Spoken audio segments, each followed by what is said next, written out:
Now, let's get to our first guest.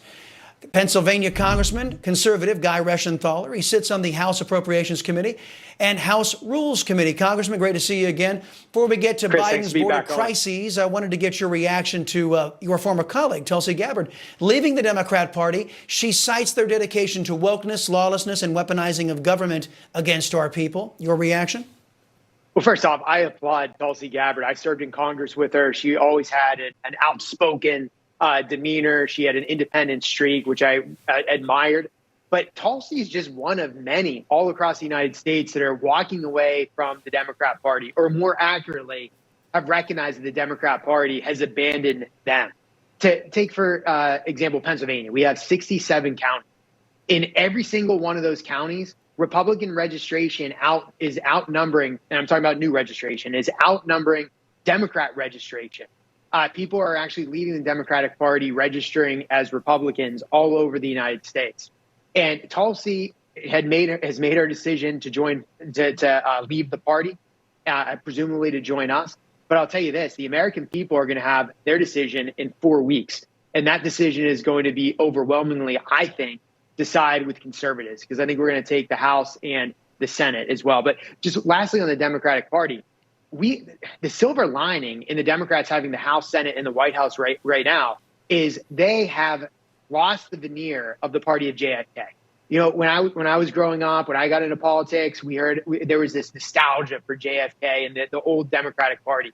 This is no longer your grandfather's Democratic Party. This is a party that's predominantly comprised of white coastal elites, people who are woke, affluent yuppies, for example. They've totally forgot about the working class, particularly in southwestern Pennsylvania, where you've seen all 4 of my counties go from Democratic control to Republican control since President Trump. They've also really latched on to ludicrous ideas like the Green New Deal, this Blame America First policy. And Chris, I can go on and on, Sure. But they have pushed people away. And I know when I was on your radio show, I was talking about the Republican Party being the big tent party. We welcome different viewpoints. The Democrats exclude people. They're the ones that have litmus tests. They're the ones that believe in cancel culture. So when you play politics cancel culture. Yes, it's politics by subtraction, right. And that's what the Democrats are doing. We are doing politics by addition, and that's why we're going to win. No, I think that's completely accurate, Congressman. You know what? And I think President Trump is one of the guys who I think could be credited for all of this.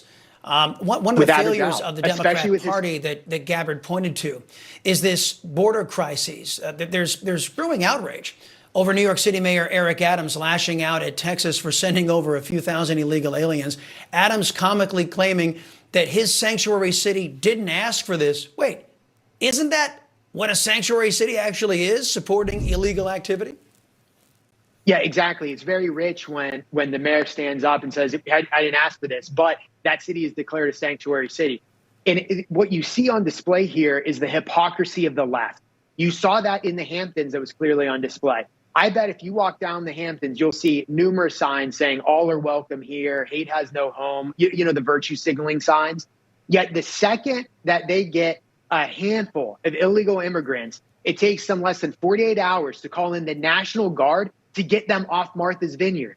So they may be a sanctuary city, but it's sanctuary city in name only. And now we're showing their hypocrisy, where when they have illegal immigrants coming to places like New York City and other liberal havens, they don't want to deal with it. They say they don't have the resources, but it shows you that they really are only paying lip service to these illegal immigrants, and they don't care about the border towns, the states like Texas, New Mexico, Arizona, et cetera, that are dealing with this crisis. So we're seeing that on display. But just going back to President Trump, Chris, briefly. Congressman Reschenthaler, forgive me. I hate to interrupt, but I seem to have lost all ability to hear you, sir. So I apologize if I'm interrupting you mid-sentence. I can't hear you right now, sir. So I think we're having some technical difficulties I want to iron out. And then when we get back from break, hopefully I'll be able to hear our guest, Congressman Guy Reschenthaler. I really apologize for having to cut our interview short. I did want to hear more of what you had to say.